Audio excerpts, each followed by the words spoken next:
একদিন গোপালের শরীর খারাপ হওয়ায় সে সেদিন রাজ্যসভায় যেতে পারেনি।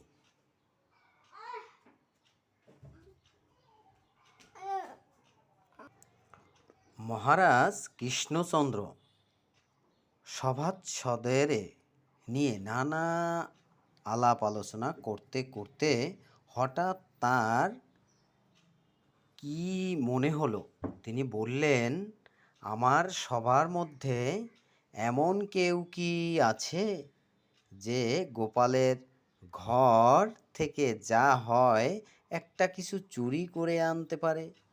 যদি কেউ পারে তবে সে যত তুচ্ছ জিনিসই আনুক, আমি তাকে বিশেষভাবে পুরস্কৃত করব।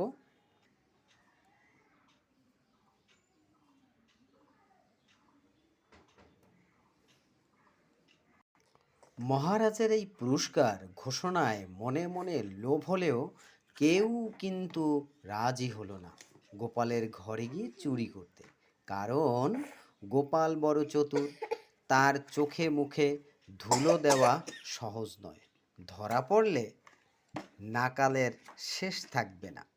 এক দরিদ্র ব্রাহ্মণ সেদিন কিছু অর্থপ্রাপ্তির আশায় মহারাজ কৃষ্ণচন্দ্রের রাজসভায় এসেছিলেন। ব্রাহ্মণ পণ্ডিত ও গুণী, কিন্তু অভাব অনটন আর সমস্ত গুণকে হতচ্ছ্রী করে তুলেছিল।